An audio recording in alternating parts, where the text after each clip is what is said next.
Hello aspirants, welcome to Smart IS Foundation and Smart Preps. Myself Prince Jain and today we are going to discuss an very important topic जो कि आप सभी जानते हैं कि कल ही के दिन राज्यसभा के कुछ मेंबर ऑफ पार्लियामेंट्स ने अपनी पार्टी से स्विच करके एक दूसरी पार्टी में ज्वाइन करा है।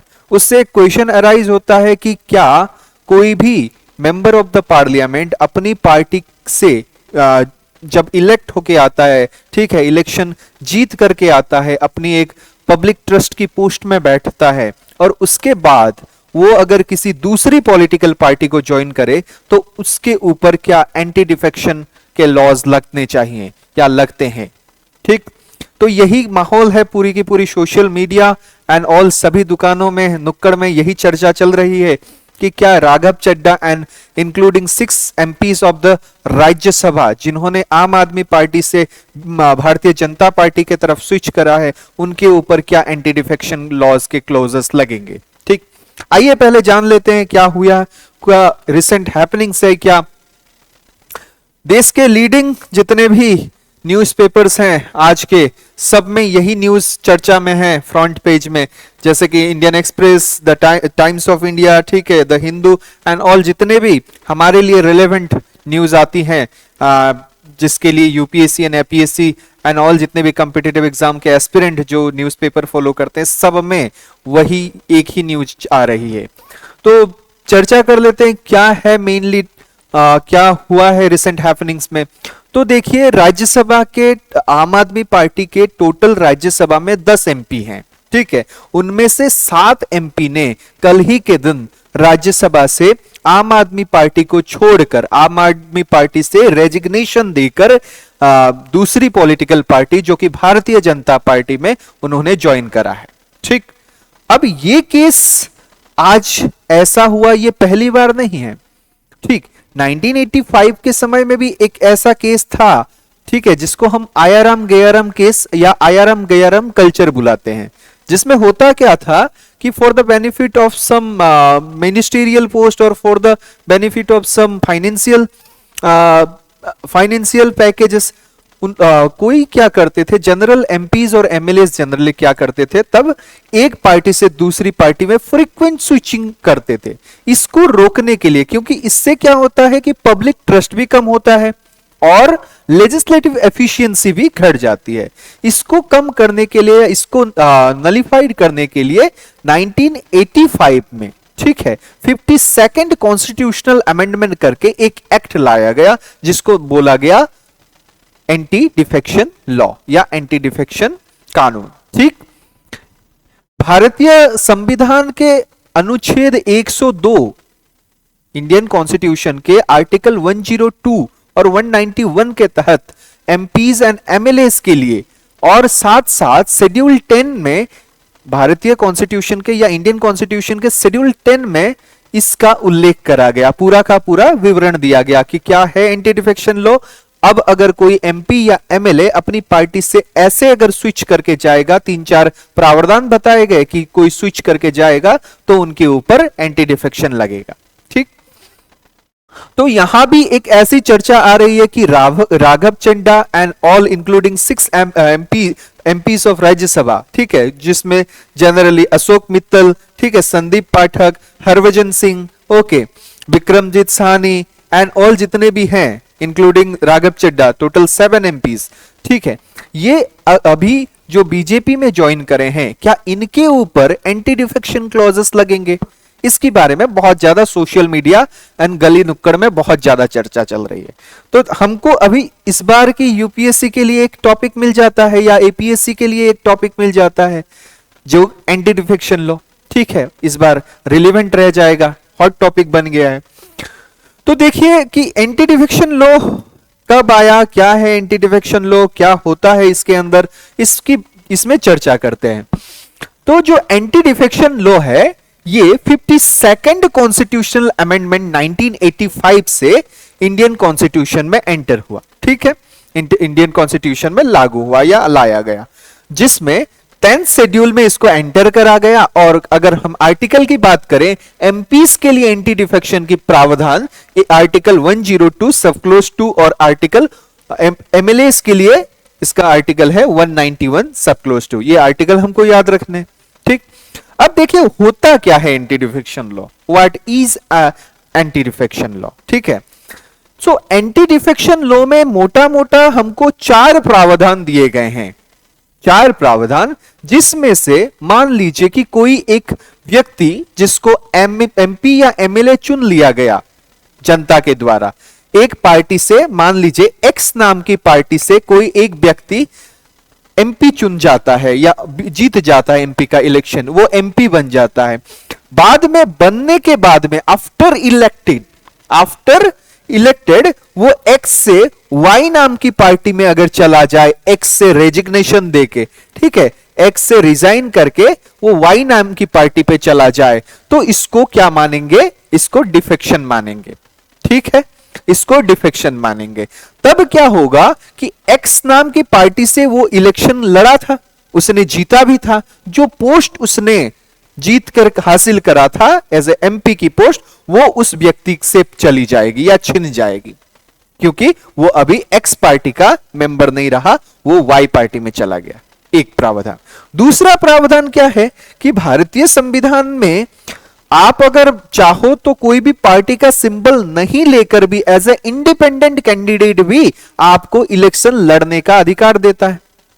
तो इंडिपेंडेंट कैंडिडेट एक बार इलेक्शन लड़ लेता है और बाद में जीतने के बाद में अगर वो किसी भी पॉलिटिकल पार्टी को ज्वाइन करता है, तब भी उसके साथ एंटी डिफेक्शन लॉ उसके ऊपर लग जाता है, क्योंकि वो इंडिपेंडेंट कैंडिडेट के तरह इलेक्शन लड़ा था, पर बाद में जाके किसी पॉलिटिकल पार्टी से एफिलिएट हो गया। ठीक, तीसरा प्रावधान हमको दिया गया है, आपको पता है कि राज्यसभा में 12 एमपीस को, 12 एमपीस को प्रेसिडेंट नॉमिनेट करते हैं। ठीक, अगर ये 12 एमपीस एक बार जिस डेट से वो नॉमिनेटेड होके राज्यसभा के एमपी बन जाते हैं, उससे 6 महीने के अंदर, ठीक है, विद इन द 6 मंथ, अगर वो किसी भी पॉलिटिकल पार्टी के साथ एफिलिएट होना चाहते हैं या जुड़ना चाहते तो वो जुड़ सकते हैं।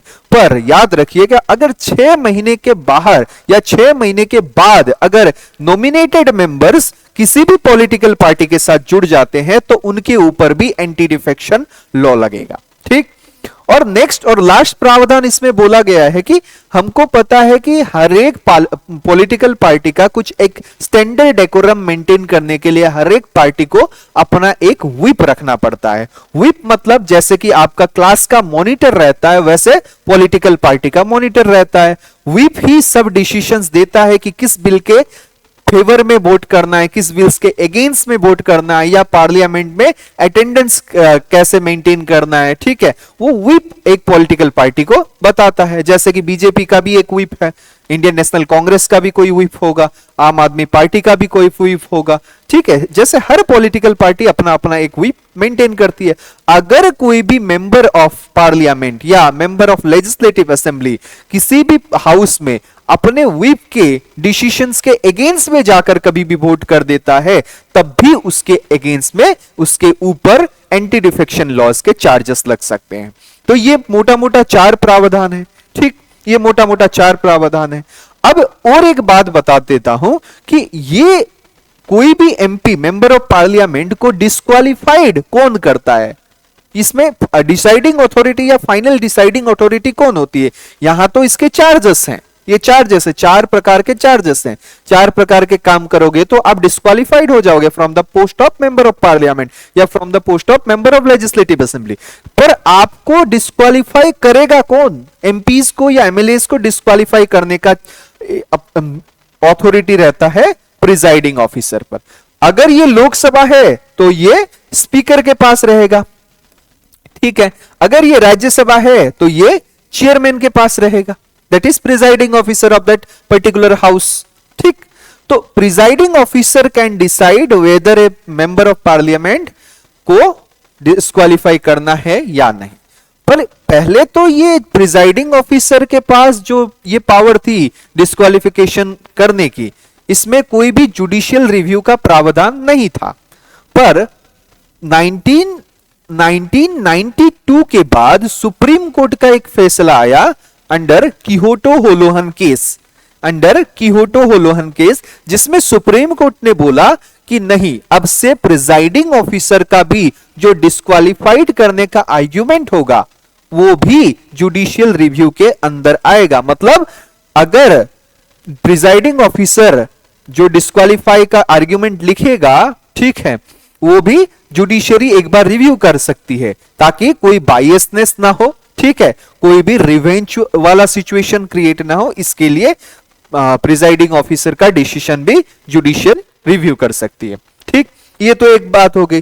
पर एक बात अभी भी चलती है कि प्रिजाइडिंग ऑफिसर को यह डिसाइड करने के लिए एक फिक्स टाइम फ्रेम नहीं बोला गया है कि एक एमपी को डिस्क्वालीफाई करना है, मान लीजिए, ठीक है, मान लीजिए किसी भी एमपी को डिस्क्वालीफाई करना है तो कितने दिनों के अंदर अंदर प्रिजाइडिंग ऑफिसर को अपना डिसीजन सुनाना पड़ेगा। द टाइम लिमिट उनको नहीं बोला गया है या स्पेसिफिक नहीं बताया गया है। So no time limit for the presiding officer to decide whether disqualified और नॉट।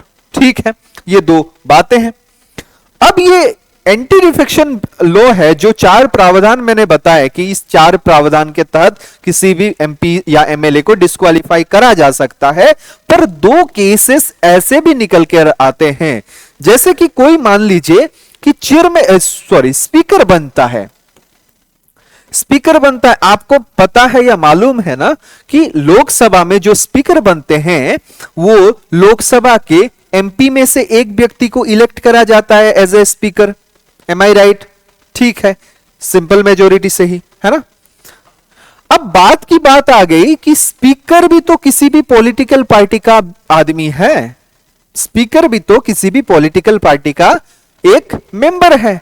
अगर स्पीकर चाहे कि अपनी विल से, ठीक है, कि मैं इस एज ए स्पीकर अगर मुझे न्यूट्रल स्टांस रखना है तो मैं किसी भी पॉलिटिकल पार्टी से एफिलिएट नहीं रहना चाहता और मैं अपनी जो बेस पॉलिटिकल पार्टी है उससे उसको रेजिग्नेशन देता हूं या उससे रिजाइन करता हूं, तो स्पीकर कैन, ये एक्सेप्शन है एंटी डिफेक्शन लॉ में। मतलब स्पीकर, अगर कोई एमपी स्पीकर बनता है तो वो अपनी पॉलिटिकल पार्टी से रेजिग्नेशन अगर दे दे तब भी उसके ऊपर एंटी डिफेक्शन लॉ नहीं लगेगा। ठीक है। दूसरी बात देखिए कि कोई मान लीजिए एक पॉलिटिकल पार्टी है जिसके 90 मेंबर हैं, एक पॉलिटिकल पार्टी नाम देते हैं ए जिसके मेंबर्स है 90, एक पॉलिटिकल पार्टी है जिसका नाम है बी जिसके पास मेंबर है 110। ठीक है।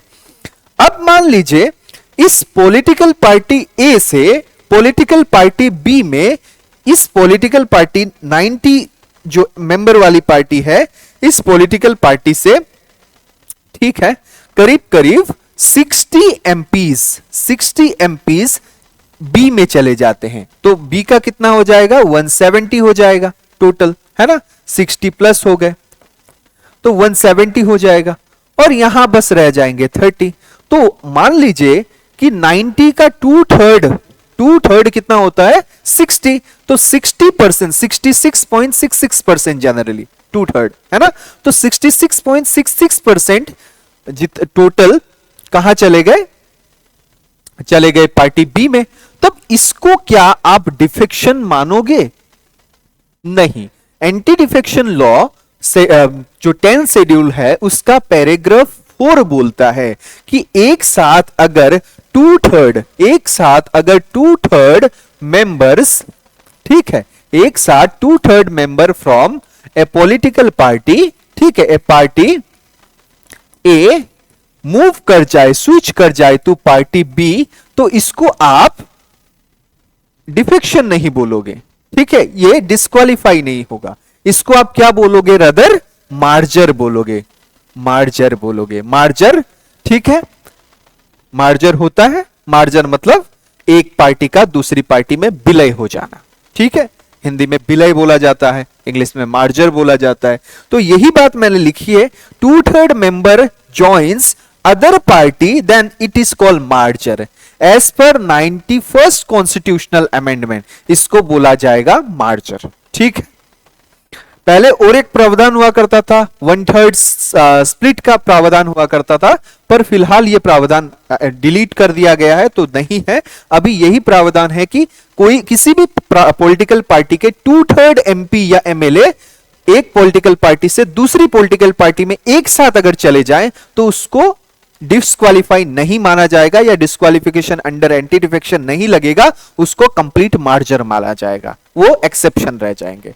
तो इस केस में हम राघव चड्ढा प्लस 6 एमपी के केस में कुछ ऐसा ही हमको देखने को मिलता है कि टोटल राज्यसभा में, ठीक है, टोटल राज्यसभा में आम आदमी पार्टी के एमपीज थे 10, जिनमें से 7 एमपी स्विच टू बीजेपी, ठीक है, टोटल 7 एमपी, जो 2/3 से तो ज्यादा है, क्योंकि 10 के 2/3 नियरली 66.66 आएंगे, तो 70% एमपी ने, है ना, 70% एमपी, जो कि 7 एमपी ने, 7 आउट ऑफ 10 एमपी ने क्या करा है, रेजिग्नेशन दिया है आम आदमी पार्टी से और ज्वाइन कर लिया है भारतीय जनता पार्टी को। अब यहां पे एक लीगल फ्रेमवर्क में जिन्होंने स्विच करा है, उनका कहना है कि हम मार्जर कर रहे हैं, हमारे ऊपर डिस्क्वालिफिकेशन नहीं आना चाहिए, और उन्होंने Raghav Chadha including the 6 MPs of Rajya Sabha, उन्होंने अपने डॉक्यूमेंट्स भी चेयरमैन ऑफ राज्यसभा को जमा कर दिए हैं, क्योंकि हम एज ए आम आदमी पार्टी का विलय कर रहे हैं 2/3 मेजोरिटी से, है ना, 2/3 मेंबर्स ऑफ द हाउस हम लोग बीजेपी में ज्वाइन कर रहे हैं, ठीक है। अब क्या होगा, क्या इनको इस चीज को मार्जर माना जाएगा या इनके ऊपर डिस्क्वालिफिकेशन के चार्जेस लगेंगे, उसके बारे में देखते हैं। देखिए करेंट स्टेटस एंड चैलेंजेस क्या बता रहा है, while 2/3 threshold has been met numerically, the situation में still face legal hurdle because presiding officer decision. अब किसकी को डिस्क्वालिफिकेशन में डिस्क्वालीफाई करना है या नहीं, ये एकमात्र डिसाइड करता है प्रिजाइडिंग ऑफिसर के ऊपर, जो कि इस केस में चेयरमैन होंगे, चेयरमैन ऑफ राज्यसभा होंगे, है ना, वो वाइस प्रेसिडेंट भी होते हैं। ओके, तो डिस्क्वालिफिकेशन का केस कौन डिसाइड करेंगे, चेयरमैन ऑफ राज्यसभा, है ना। और दूसरा हर्डल क्या आ जाएगा, एक पार्टी वर्सेस लेजिस्लेचर पार्टी।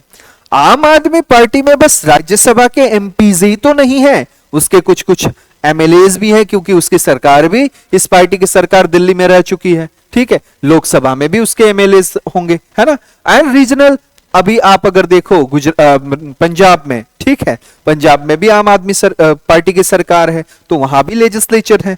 तो क्या ओनली राज्यसभा के 10 एमपी में से 7 एमपी का दूसरी पार्टी में जाना 2/3 मेजोरिटी से, जो 2/3 मार्जर की बात करी गई है, 2/3 member of the party mergers to another party, then it is called merger, जो वाली बात करिए, इस क्राइटेरिया को क्या सच में मीट कर पा रही है, ये एक बड़ा चैलेंज बन के आता है।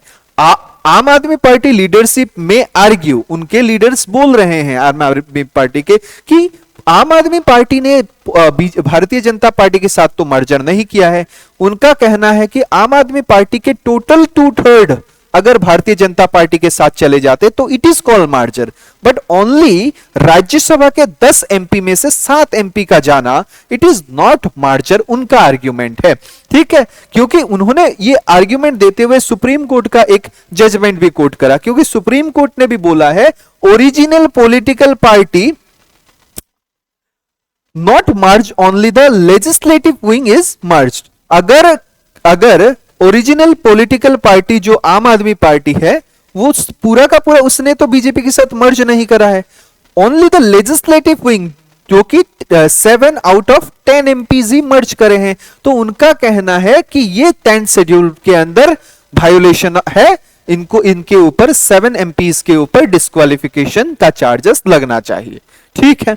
पर देखिए जुडिशियल रिव्यू की अगर मैं बात कर लूं तो किहोटो होलोहन केस 1992 के तहत प्रिजाइडिंग ऑफिसर के ऊपर वो टोटल पावर है कि वो डिस्क्वालीफाई करेंगे या नहीं। अगर कर भी देंगे तो इसके ऊपर भी फर्दर आम आदमी पार्टी, अगर नहीं भी करेंगे तो फर्दर आम आदमी पार्टी सुप्रीम कोर्ट भी जा सकती है, ठीक है, सुप्रीम कोर्ट में भी ये केस चल सकता है और सुप्रीम कोर्ट में इस केस के ऊपर फर्दर जो डिबेट एंड डिस्कशन होंगे, उससे फर्दर जो अपडेट्स निकलेंगे हम उसमें भी चर्चा करेंगे। ठीक है, और याद रखिएगा प्रिजाइडिंग ऑफिसर का decision under as per Kihoto Hollohan case 1992 supreme court या high court judiciary actually review कर सकती है।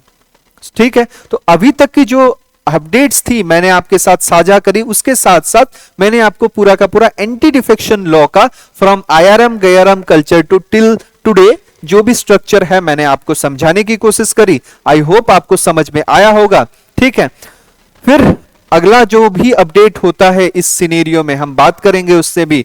तब तक आप पूरे के पूरे सोशल मीडिया के ऊपर अपना ध्यान केंद्रित करके रखिए और ये सारी जितने भी न्यूज हैं अपनी करंट अफेयर्स का लोड बढ़ाने के लिए हो जाती हैं, क्योंकि अपना जो सिलेबस है इंडियन पॉलिटिक्स स्पेशली बात करें, कॉन्स्टिट्यूशन पार्ट की में बात करें, एंटी डिफेक्शन लॉ इस बार हॉट टॉपिक बन चुका है।